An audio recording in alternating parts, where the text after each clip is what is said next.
Welcome back to HorseRacingNation.com's look at the 2013 Kentucky Derby contenders. This is our second video. I'm Jared Horlick. I'm once again joined by Ryan Patterson. It's Kentucky Derby time, Jared. It definitely is, and we're excited. And speaking of Horse Racing Nation, we have a brand new site redesigned. Right, yeah, it looks beautiful. I think this is the blinkers on that the site needed, you know. It's just going to push us forward. We're going to be even faster and better. Well, definitely a good timing right before the Derby so that you come over and check out our new site and tell us what you think. But we're going to get back to the Kentucky Derby contenders right now. Our next one in line is going to be Overanalyze for trainer Todd Pletcher, one of several Pletcher trainees in the Derby. Right, yeah, he just won the Arkansas Derby in what was the slowest clocking in something like 30 years. He won the race very easily, but as you said, it wasn't fast. And something about this horse that I've noticed, and I picked him in the Arkansas Derby, but I don't like him in the Kentucky Derby. Something that I noticed in his pattern is every other race he seems to fire, and every time he comes up with a win, he seems to bounce in his next start. Right. One of the things I do like about Overanalyze is he'll be going third off the shelf in the Kentucky Derby, as will many other horses. But he had a particularly easy race in the Arkansas Derby as he raced wide around the turns, and jockey Rafael Bejarano, who I consider the best active rider in the country, said he had something left at the end. He definitely said he saved something, and I think he did it. It looked that way, and I like Bejarano as well. I follow Southern California closely, and right. he's an outstanding rider, and I'm glad that he's got a legitimate Derby threat here. But as I said, I don't really like him because of his pattern. He can't be trusted. He comes out of that slower race. I think of the Pletcher trainees, he's not one that I consider a top-tier contender at this point, even though he's been in my Derby top 10 for a long time.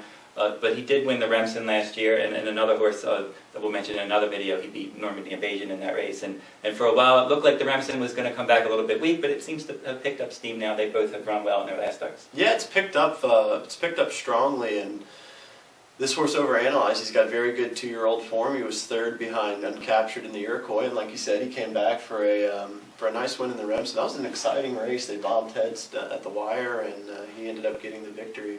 That was a nice win, and then he came back this year. His first start, he drew an outer post in the Gotham. He raced wide. It was just a flat effort, and then he bounced back nicely. Yeah, that was just to tighten the bolts. That's a meaningless race. Yeah, and people kind of gave up on him a little bit, but he ran well last time, and we'll see how he runs in the Derby.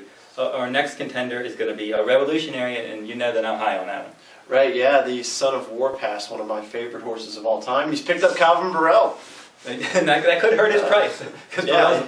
You know, he's won the Derby 3 times, and then he's been on horses that really didn't have much of a shot the last couple of years. Yeah, was it twice the Appeal who won the Sunland Derby and was like 8-1 or something in the Kentucky Derby, even though he was like slower than molasses. And exactly. So is he going to take up this Burrell action? Joe DiPola mentioned that on the radio show this morning that he said that he kind of liked Revolutionary, but he thought maybe he would take too much action because of the Burrell factor. We'll have to see what kind of action he takes. But this horse, he seems to be the total package. He's overcome a lot of trouble, like in the Withers Stakes, and then he broke last in the Louisiana Derby, and he rallied from far back to win nicely, and then he galloped out strong. Looks like he wants to go the distance. Still, his speed figures in his last couple weren't spectacular at all. Right, he's run some pretty good. He's run some pretty big races in his career, and he's going to need something quick to fire into. So look for Calvin to be skimming down along the rail. If he doing what he does. If he can get on the rail, you know that's what he's going to do. He's going to try to pull him behind that bird. Or if the rail, he'll just going to sneak up the rail. We'll see how it ends up playing out. Lines of Battle is the next horse we're going to talk about. Don't really know much about him, but so far this Dubai to the U.S. angle hasn't worked out at all for the Derby. Right, yeah, total X factor. And like you said, it's been an awful angle for success in the Kentucky Derby, but he's bred top and bottom to go the distance. He's got Grade 1 winners all over, Grade 1 dirt winners, I should say, all over his pedigree. And Aiden O'Brien is like the European Todd Pletcher.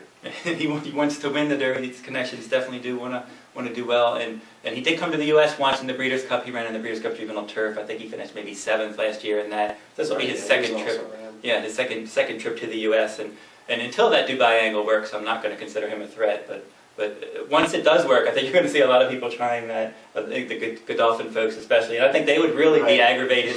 That it wasn't them. Exactly, that it wasn't them. It was their arch rival that did it. Yeah, I'm sure they would not be happy if he won. Right. The final horse we'll talk about in this video is going to be Vyjack.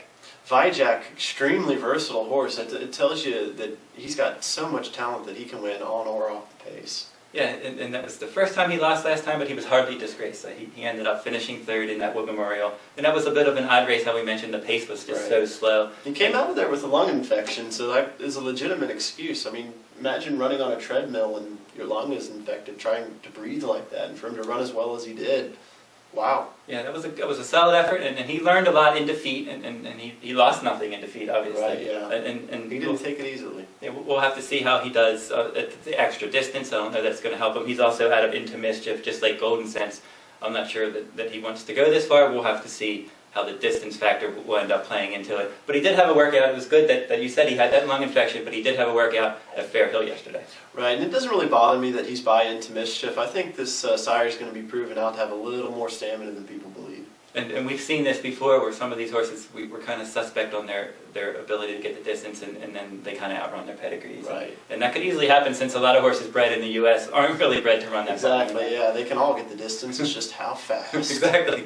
That'll wrap up this video, and right before we wrap it up, actually, of the 4 horses that we talked about, who do you think has the best shot of the group? You know, I think this might surprise you a little bit, but I'm going to go with Overanalyze. You know, Rafael Bejarano getting him up right on the wire.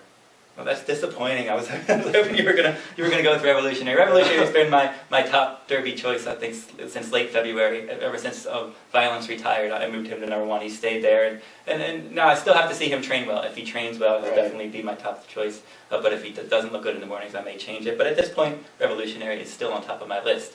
And now that will wrap up this video. We'll be back in our next video. We're going to talk about, for the first horse we'll talk about is the Wayne Lukas trainee, Will Take Charge.